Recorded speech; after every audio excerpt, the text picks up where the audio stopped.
The shuttle trembled slightly as it entered the upper atmosphere of Thrin 7.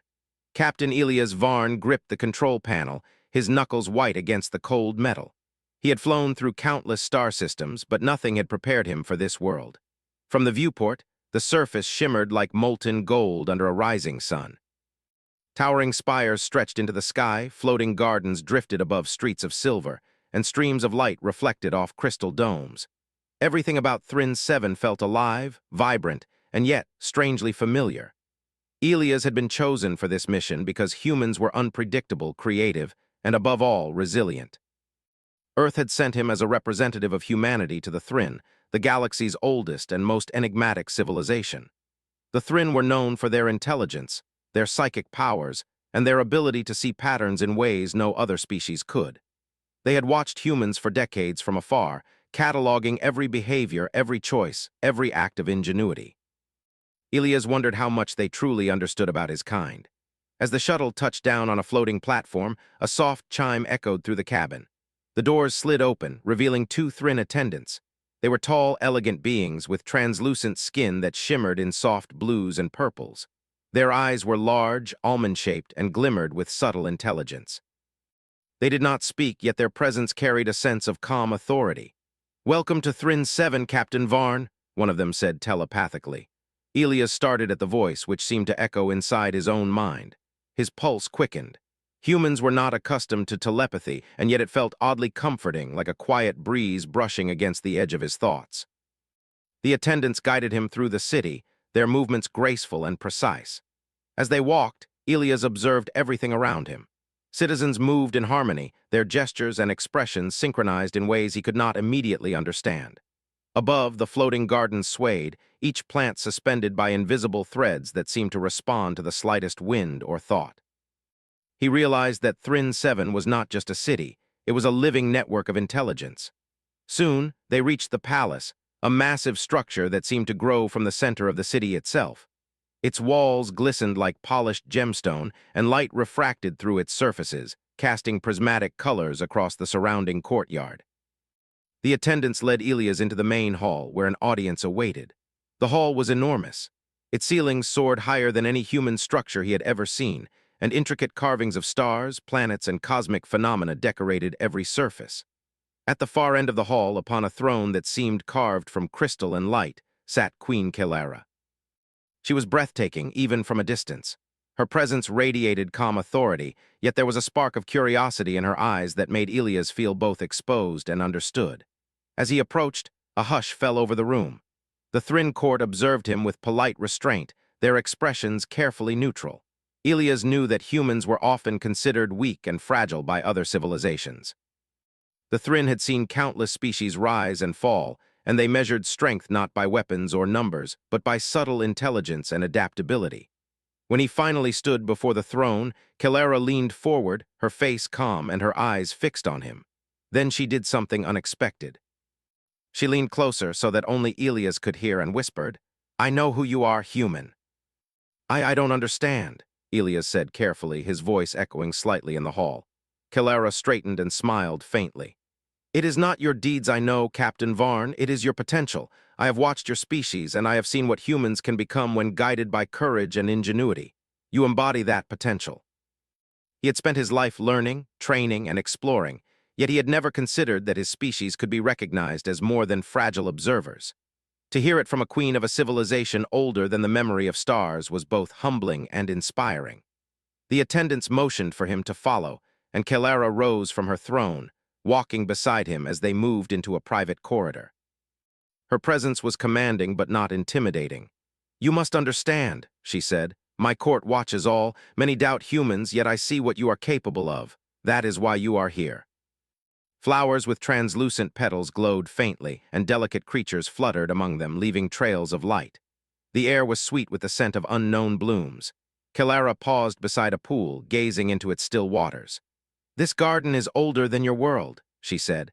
"It thrives because each element knows its purpose, yet every element is free. It is a harmony of order and freedom. That is what I see in humans as well. Your species is capable of chaos and error, but also of inspiration and innovation. You are a balance that the galaxy needs." He realized that the journey to Thrin 7 was more than a diplomatic mission. It was a test, a chance to prove that humans could rise to challenges greater than their own survival. As they walked, Kelara spoke of the galaxy beyond Thrin 7. She told him of alliances and rivalries, of threats that moved silently through space, and of civilizations that underestimated the importance of adaptability. Ilias listened intently, absorbing every word. He began to see a role for humanity that went far beyond exploration. Humans were not just survivors. They could be catalysts, mediators, and creators in a galaxy that had long forgotten the value of unpredictability. By the time they reached a smaller pavilion within the garden, Ilias felt both overwhelmed and exhilarated. Kelara turned to him, her expression softening. "You are here not just to represent Earth, but to remind us that strength comes in many forms. Your kind has a spark that cannot be measured by tools or psychic ability. It is a spark of creativity, of courage, and of hope." He had spent years studying alien civilizations, learning languages and protocols, yet nothing had prepared him for this recognition, not just of himself, but of humanity. Kelara's attendants brought refreshments, but Ilias barely noticed. His mind was racing with possibilities. The Queen's words had ignited something within him, a sense of purpose that went beyond duty. He realized that his actions here could shape more than diplomatic relations. They could influence the course of the galaxy. As evening approached, the garden was bathed in a golden light that seemed to pulse with life. Kelara led Ilias to a balcony overlooking the city. From there, he could see the full expanse of Luminaris, the towers and gardens, the streets alive with movement. For a moment, he felt the enormity of his task. This world was a masterpiece of intelligence and cooperation, and he was a human standing within it, small but significant. Kelara's voice broke the silence. "Rest tonight, Captain Varn. Tomorrow you will meet the Council. They will test your resolve and your judgment.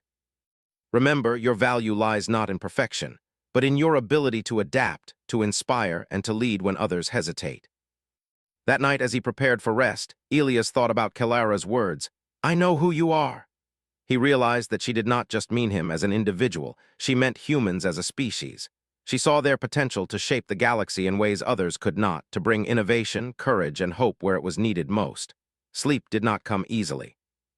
His mind replayed every detail of the palace, the garden, the city, and the Queen's words.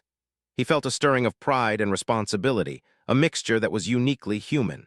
Humans were small, fragile, and often underestimated, yet they carried within them a spark that could not be measured, a spark that even the Thrin could recognize. As the first light of Thrin's 7 twin suns touched the palace, Ilias stood at the balcony once more, gazing at the city below. He knew the days ahead would be challenging. The council, the court, and perhaps even enemies beyond the stars would test him. But he also knew that he carried something more valuable than technology or psychic power.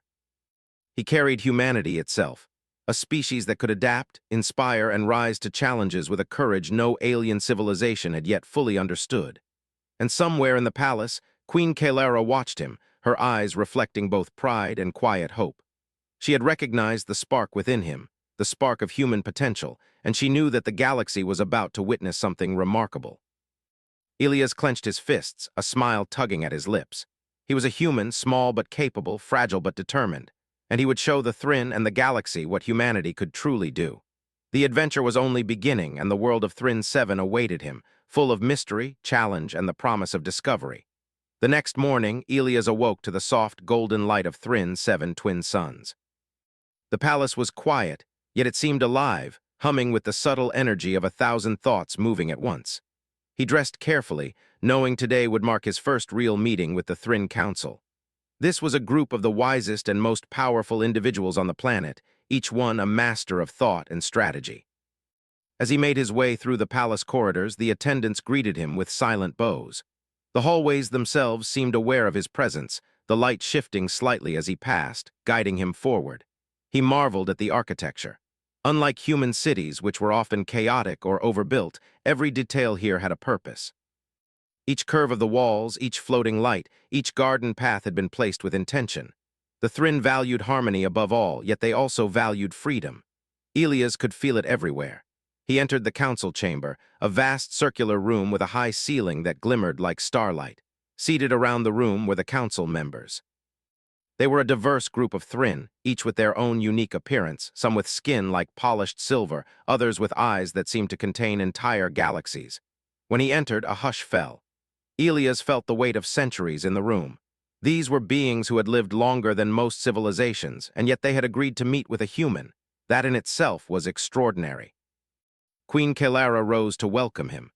"Captain Varn," she said, her voice calm yet filled with authority, "these are the members of the council. Today you will share your insights and demonstrate what your species can offer our world."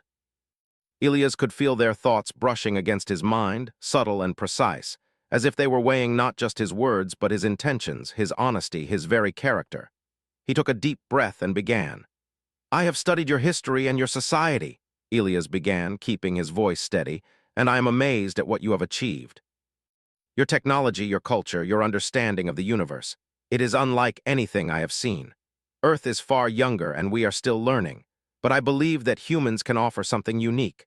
We see the world differently. We improvise, adapt, and find solutions where others may see only limits. We may not have your longevity or your psychic ability, but we have curiosity, creativity, and determination." And yet here he was, standing before them, speaking not with arrogance but with honesty. One council member, a tall Thrinn with silver skin and eyes like liquid sapphire, spoke telepathically. "Curiosity is rare among most species. It often leads to chaos. Humans have learned to survive in every environment on Earth. We have adapted to deserts, forests, mountains, and oceans. We have created tools, medicines, and machines that can reach the stars. Our history is full of mistakes, yes, but also full of learning. That is why I believe humans can contribute in ways other species may not see." Elias could feel the council members exchanging thoughts, analyzing, debating. Finally, Queen Kelara spoke. "Your words are well considered, human, but words alone are not proof. You must demonstrate your insight and your judgment. There is more at stake here than your pride. There are forces in the galaxy that do not wish for balance or harmony. You must help us understand how to navigate them." Kelara gestured to a holographic display that appeared in the center of the chamber. It depicted star systems, fleets of ships, and the movements of various alien civilizations. "We have identified a technocratic empire," she explained. "It moves silently, assimilating worlds into its control. Its advance is methodical, and its understanding of other species is limited. Yet it underestimates unpredictability, and that is where your species may have an advantage." His ideas were unlike anything the Thrinn Council had considered. One of the council members frowned. "These ideas are unorthodox. They lack the precision and certainty of our methods. We improvise, we connect, and we adapt in ways that rigid systems cannot anticipate. Captain Varn, you have shown wisdom and courage in your words, but there is more to understand. Your presence here is not only for strategy but for learning. You must see our society, understand our people, and discover how your species' strengths can complement ours. There is a place in this world for those who can think differently. I believe humans may be such a species.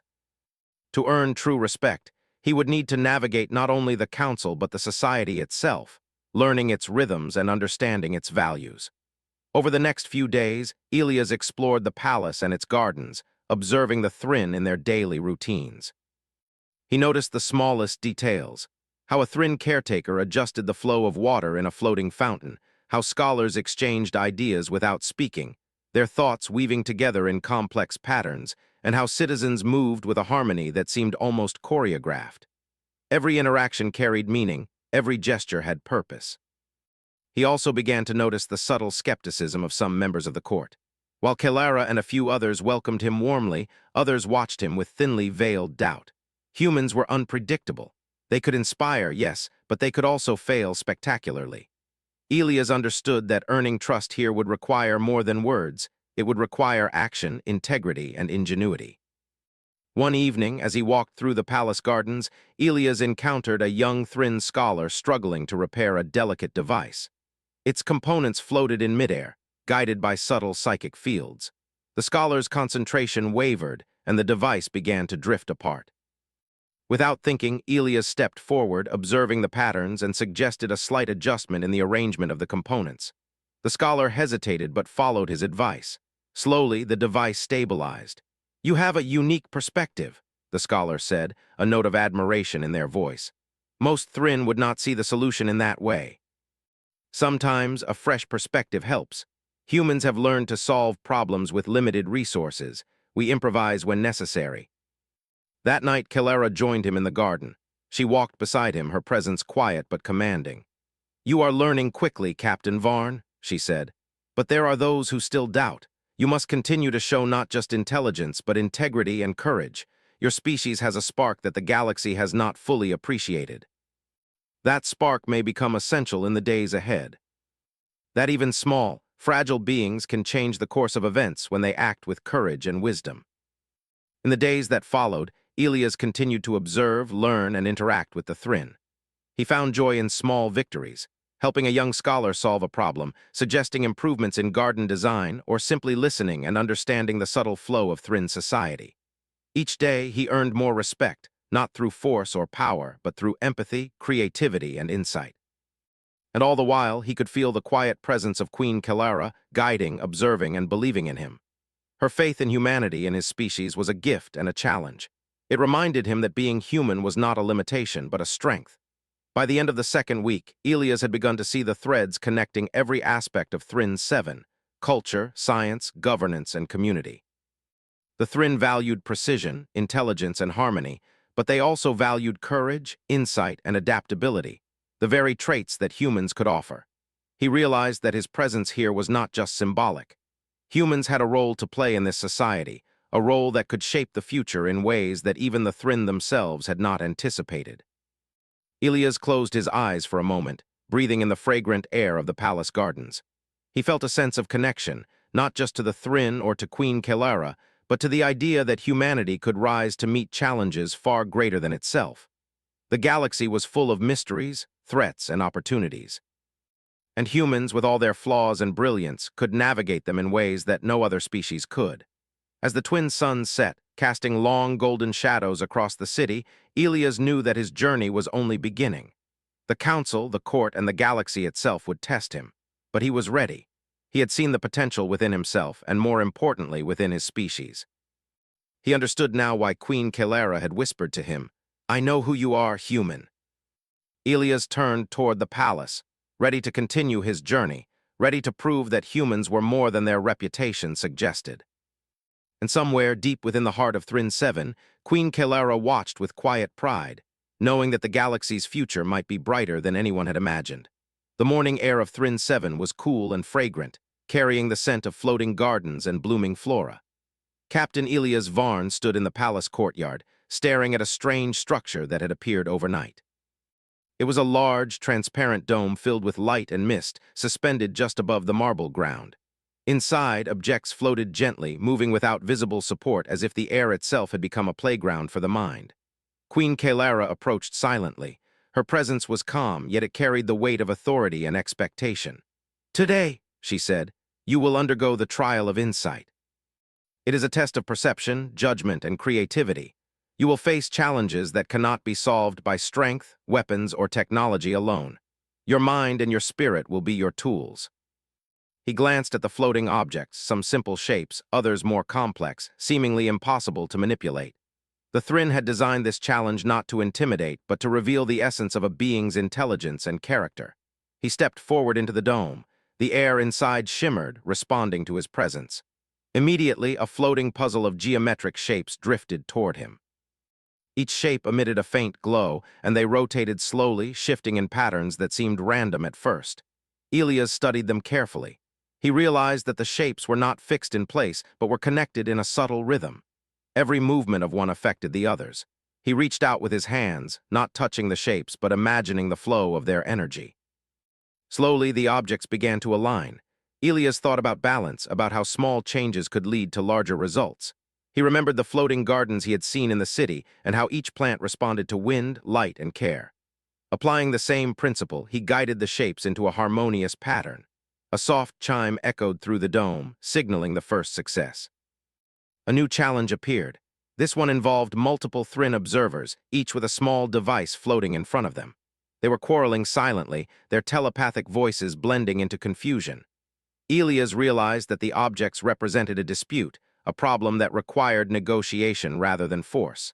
He focused on the devices, imagining the needs and perspectives of each observer. Then he spoke aloud, explaining a solution that acknowledged everyone's concerns while creating a compromise. The observers paused, considering his words. Slowly, the devices aligned in agreement, their glow softening into a uniform light. Queen Kalara watched from the edge of the dome, her eyes reflecting pride.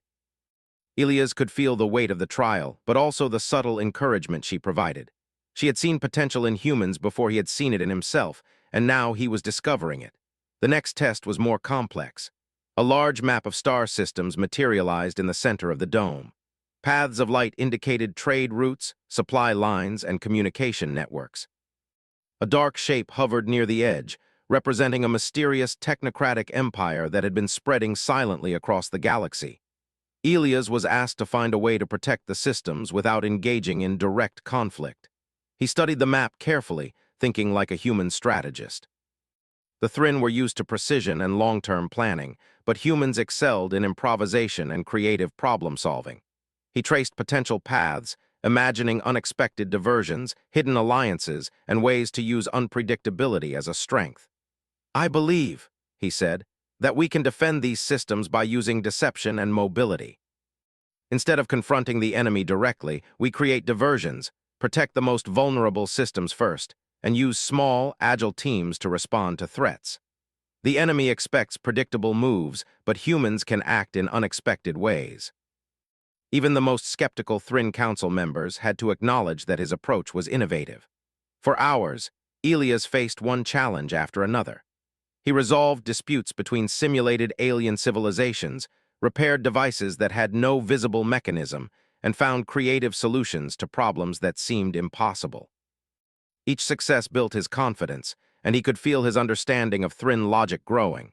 Yet he never forgot his own human perspective, using intuition, empathy, and improvisation when strict rules failed. At one point, a situation appeared that tested his moral judgment. A simulated conflict between two species threatened to escalate into violence. The solution required not just cleverness but compassion. Ilias considered the desires and fears of each group and proposed a compromise that allowed both sides to achieve their goals without harm. The simulation stabilized, the conflict resolved, and a soft warmth filled the dome. Queen Kalara approached him at the center of the dome, her presence gentle but commanding. "You are progressing well, Captain Varn," she said. "You have shown insight, creativity, and understanding, but there is one final test, a challenge that will reveal not only your abilities but your character." Suddenly, parts of it began to collapse, and the simulated civilizations panicked. Ilias realized that the challenge required leadership, courage, and decisive action. He could not solve it alone. He needed to inspire others and guide them through the crisis. He began issuing clear instructions, communicating with the simulated leaders, and organizing their efforts. He balanced each action carefully, ensuring that every decision considered both immediate and long-term consequences. His human intuition, combined with what he had learned from observing the Thrinn, allowed him to stabilize the structure. The civilizations flourished, the collapse was prevented, and a soft, harmonious light filled the dome.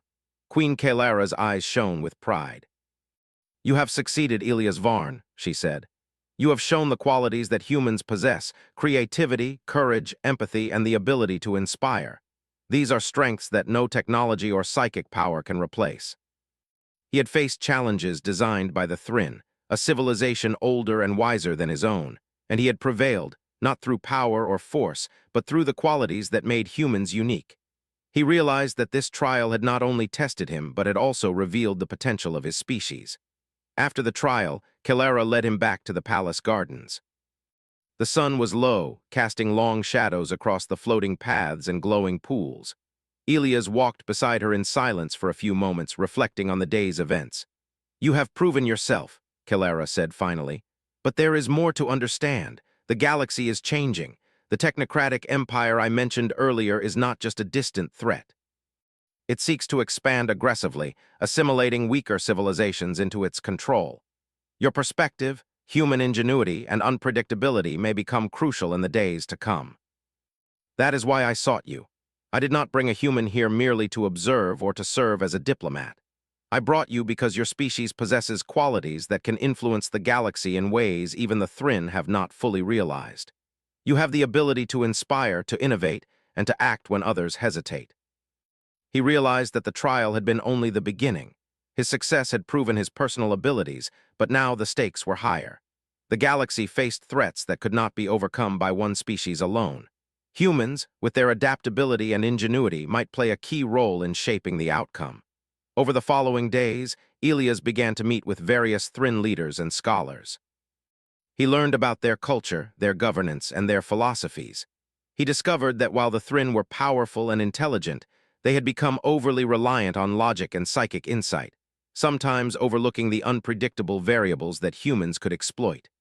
His human perspective brought new ideas and approaches, earning him respect and, gradually, trust. One evening, as he walked through the palace gardens, he found himself deep in conversation with a Thryn scholar named Lurel. She was young, curious, and eager to learn from him. "Captain Varn," she said, "your ideas are unlike anything we have considered. You think differently, and yet your solutions are elegant. How do humans see the world so differently?" "We are forced to adapt constantly. Our world is full of challenges, and we have learned to find solutions in unexpected ways. We combine creativity, observation, and intuition. We take risks, sometimes make mistakes, but we learn from them. That combination, curiosity, resilience, and ingenuity, is something your people might find valuable. I see now why the Queen brought you here. Humans may be underestimated, but their perspective is enlightening." That night, as Elias prepared for rest, he thought about the trial of insight and what it had revealed. Humans were not the strongest or the most powerful species in the galaxy, yet they possessed qualities that no one could fully predict or control. Their creativity, courage, and empathy could tip the balance in ways others could not anticipate. Queen Kalara's words echoed in his mind. "I know who you are, human." He understood now that she had not been speaking merely about him as an individual.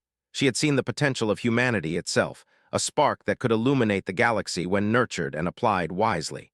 Elias closed his eyes, feeling a renewed sense of purpose. The trial had been a test of skill and insight, but the journey ahead would require more collaboration, strategy, and the courage to face threats beyond his imagination. He was ready.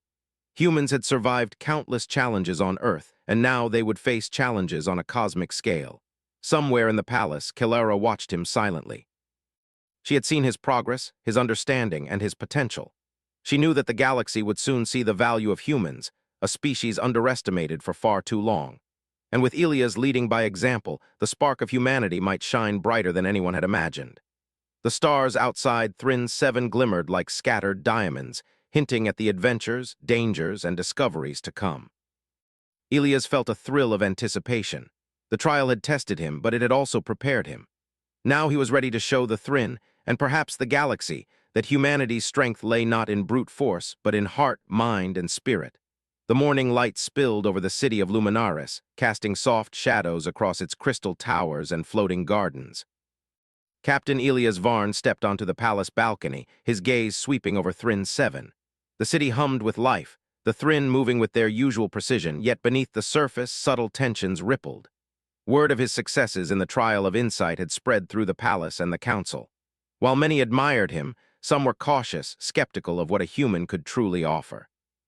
Queen Kalara joined him, her presence calm but steady. "The council is divided, Elias," she said. "Some embrace your ideas, others still doubt the value of a human perspective. Today you will help unify them, and in doing so, strengthen our readiness for what lies ahead." Every challenge, every interaction was preparing him to play a role in the future of Thryn 7 and beyond. The galaxy was on the brink of change, and humans, underestimated as they were, could become a key force for balance and hope. He followed Kalara into the council chamber, where murmurs filled the air. Council members were gathered around a large holographic display, depicting fleets, planets, and trade routes. At the edge of the display hovered the shadowy representation of the technocratic empire Kalara had described. It was methodical, calculating, and relentless, advancing through star systems with a precision that the Thryn admired but also feared. "You will guide us in creating a plan," Kalara said. "Your approach must blend human unpredictability with Thryn precision. Together, we can design a strategy that no enemy can anticipate." Humans, he realized, thrived on improvisation, intuition, and the ability to act when situations were uncertain. He considered the strengths and weaknesses of both approaches, knowing that only a combination could succeed. He began to speak, his voice calm but confident. We cannot rely solely on predictability. The technocratic empire expects precise, methodical responses. If we move in predictable patterns, they will anticipate every step. Instead, we should use agility, diversion, and unconventional tactics. Protect the most vulnerable systems first, create decoys, and use rapid response teams to address threats as they arise. The enemy will be unprepared for approaches they cannot calculate. Some members leaned forward, intrigued by his ideas. Others exchanged skeptical glances. One counselor, a Thrinn with silver skin and eyes like flowing liquid, spoke telepathically. Your plan lacks certainty. It relies on improvisation, which is dangerous. By combining your precision with human flexibility, we create a system that is both adaptable and strong. We use what we know and prepare for what we cannot know. That is how humans survive and thrive. He realized that his role was not to dominate the discussion, but to mediate, to blend perspectives, and to demonstrate the value of cooperation between species. Slowly, resistance turned into cautious acceptance. By the end of the day, the council had agreed to implement his strategy, marking a significant victory for the human envoy. Over the next several days, Elias worked closely with Kelara and the council to refine the plan. They created simulations, tested contingencies, and coordinated with various Thrinn fleets. Each day, Elias applied his human perspective, finding solutions that others had overlooked. He suggested using smaller, agile ships to outmaneuver larger fleets, employing diversionary tactics that relied on unpredictability rather than brute force, and prioritizing the protection of systems that the Thrinn might have considered secondary but held strategic value in unexpected ways. One afternoon, while reviewing a simulation with Kelara, Elias noticed a potential flaw in the Empire's pattern that no Thrinn had considered. He pointed it out, explaining how a small adjustment could prevent significant losses in a key system. Kelara's eyes gleamed. You see what they cannot, human. Your perspective is a gift. I use what humans have learned through survival, adaptation, and improvisation. That perspective can complement your precision and experience. Word of this success spread quickly through the palace, earning Elias further respect among the skeptics. Beyond strategy and planning, Elias also worked to build relationships within the Thrinn society. He spent time with scholars, engineers, and citizens, observing their routines, listening to their concerns, and offering insights when appropriate. His actions, though simple, demonstrated respect, empathy, and the human ability to connect with others in ways that the Thrinn had not fully considered. During one visit to a floating garden, he helped a group of Thrinn students construct a delicate network of light bridges between floating platforms. While the students relied on psychic precision, Elias suggested small adjustments and sequences that made the structure more stable and efficient. The students were amazed at the results. One whispered to another, "Humans think differently. Their minds are unusual but effective." Some members of the court continued to doubt Elias, questioning whether humans were capable of true leadership or strategic thought. He faced subtle opposition, sometimes in meetings, sometimes in casual conversations. Yet he did not falter. He approached each situation with patience, humility, and honesty, letting his actions speak louder than words. One evening, as he walked through the palace gardens, Kelara joined him. The sky glowed with the colors of the twin sunset, reflecting in the pools and casting a serene light over the floating platforms. "You are doing well, Elias," she said softly. "The council is beginning to see what I have known all along. Humans are not merely observers. You are capable of insight, courage, and leadership in ways that even the Thrinn can appreciate. Not to prove yourself alone, but to show the value of humanity. Your actions, your perspective, and your courage can inspire others and bring balance where rigidity and predictability might fail. This is the strength that no empire, no matter how powerful, can easily overcome." Elias led workshops with Thrinn leaders, combining his human strategies with their psychic abilities and technological precision. They created simulations of potential scenarios, trained fleets in unconventional tactics, and prepared defenses that incorporated both ingenuity and discipline. Through it all, Elias remained humble. He never sought praise, only understanding and collaboration. His presence demonstrated that humans, though often underestimated, could contribute in meaningful ways. Citizens and council members alike began to see him as more than a representative of Earth. They saw him as a symbol of hope and innovation. One day, as they reviewed a new simulation, an unexpected complication arose. A minor fleet had encountered difficulty in navigation, threatening the success of the larger plan. Elias quickly assessed the situation and proposed an immediate adjustment, combining Thrin coordination with human improvisation. The problem was resolved smoothly, earning him quiet admiration from the council. Kilara placed a hand on his shoulder, a gesture of trust and recognition. "You have shown patience, intelligence, and courage," she said. "The council now understands the value of human insight. You have helped us see that strength is not only measured in power or precision, but in adaptability, empathy, and innovation." The Thrin had long dominated the galaxy with their wisdom and psychic abilities, yet they now recognized that humans could complement their strengths in ways that were previously unimaginable. He realized that being human was not a limitation. It was a unique gift that could shape the future of civilizations. In the days that followed, preparations continued. Elias and Kilara worked closely, coordinating strategy, refining plans, and building trust within the council. Citizens observed their collaboration with interest, noting the humans' calm confidence and thoughtful approach. Slowly, doubt gave way to respect, and skepticism transformed into cautious optimism. By the time the first fleet exercises were complete, Elias had become a respected figure in Thrin society. His strategies had proven effective, his insights had been embraced, and his ability to inspire collaboration had strengthened both the council and the citizenry. Humans, long underestimated, were now seen as valuable contributors, capable of influencing the galaxy in meaningful ways. One evening, as Elias walked alone through the palace gardens, he paused to reflect on the journey so far. He had faced doubt, challenge, and unfamiliar customs, yet he had persevered. His human qualities, creativity, empathy, courage, and adaptability, had allowed him not only to survive, but to thrive. Queen Kilara joined him once more, her presence quiet but powerful. "You have done more than I expected, Elias," she said.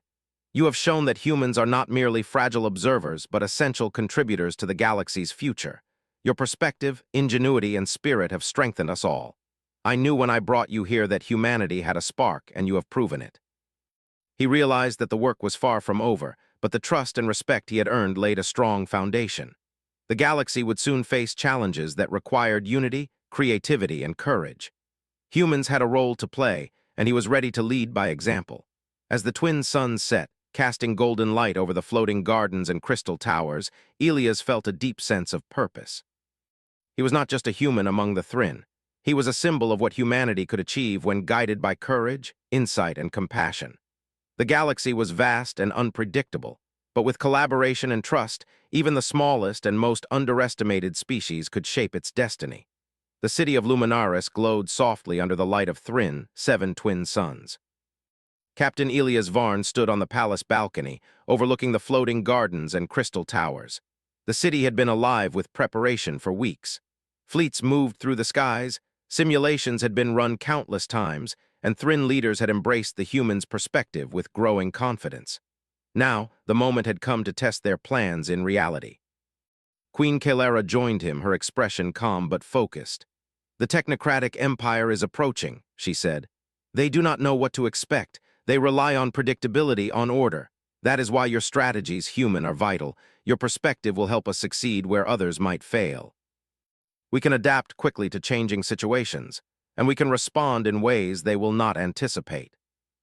Elias could see the shadowy representation of the technocratic empire advancing steadily, a methodical line of influence stretching across star systems. "Your task is to coordinate," Kilara said. "Your human unpredictability, combined with Thrin precision, must guide the fleets and protect our worlds." He felt the weight of responsibility, but also the quiet confidence that had grown within him during his time on Thrin 7. Humans were often underestimated, but he had seen firsthand how creativity, courage, and adaptability could turn weakness into strength. Now it was time to put that lesson into action. He began issuing commands. Small, agile fleets were dispatched to create diversions, drawing the enemy's attention away from critical systems. Larger, more coordinated Thrin forces moved to reinforce vulnerable positions. Simultaneously, Elias suggested subtle maneuvers that took advantage of unexpected space currents and terrain, something the technocratic empire had not accounted for. Within hours, the first engagements began. The Empire's forces advanced steadily, but they were unprepared for the unconventional strategies. Fleets appeared where they were least expected, feints disrupted their coordination, and minor but critical adjustments allowed Thryn systems to remain secure. Council members watched in awe. Elias' strategies were working not because they were superior in power, but because they leveraged unpredictability, an advantage the Thryn had known existed but had not fully trusted until now. Queen Kalara observed from the side, her eyes reflecting both pride and relief. She had placed her faith in a human, and that faith was proving justified. Elias was guiding the forces with a calm confidence, combining logic and intuition, strategy and creativity. In the midst of the operations, a crisis arose. One of the diversion fleets encountered unexpected obstacles, and its mission was at risk of failure. Elias assessed the situation quickly.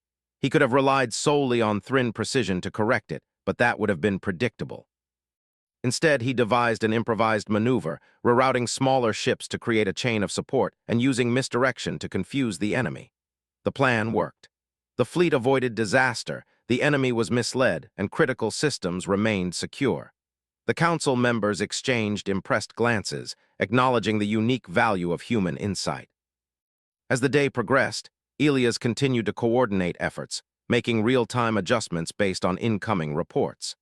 He relied on observation, instinct, and creativity, qualities that no simulation could fully predict. By evening, the technocratic empire's advance had slowed dramatically, and their forces were confused and scattered. What had appeared to be a looming threat had been contained, not by superior technology, but by the human-led combination of flexibility and strategy. Elias allowed himself a moment to breathe. He could feel the sense of accomplishment, but he knew the final phase of the operation was approaching. The fleets needed to consolidate, and the galaxy needed a demonstration of strength that would inspire both allies and potential rivals. Queen Kalara approached him quietly. "You have done well," she said. "Your guidance has saved lives and protected our systems. Now we must show the galaxy what can be achieved when humans and Thryn work together." "We will do it together, Your Majesty." Communication networks were reinforced, supply lines protected, and citizen morale soared as they observed the elegant combination of logic and improvisation at work. As night fell, the twin suns cast long shadows across the city. Elias and Kalara stood on the balcony, watching the lights of the fleets as they moved across the skies. The technocratic empire, once advancing confidently, had retreated, slowed, and reconsidered its approach. Thryn systems were safe, and the citizens had witnessed something remarkable. Humans, often underestimated, had played a pivotal role in shaping the outcome. Kalara turned to Elias, her expression softening. "You have done more than I could have hoped. You have proven that humans are not fragile or limited. Your creativity, courage, and insight have strengthened us all. The galaxy must now recognize what I have always known, that your species has a spark capable of illuminating even the darkest challenges." He had not acted alone. Kalara, the council, and countless citizens had worked together to achieve success.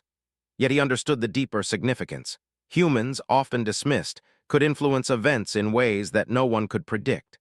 Their ingenuity, empathy, and resilience were more than survival tools. They were forces that could shape the galaxy's future. Over the following weeks, Elias continued to work with Kalara and the council to solidify alliances, improve systems, and ensure readiness for any future threats. Citizens began to speak openly of the value of human perspective, praising the creativity and adaptability that had helped secure their worlds. Skeptics who had doubted him now acknowledged the importance of diversity, innovation, and collaboration.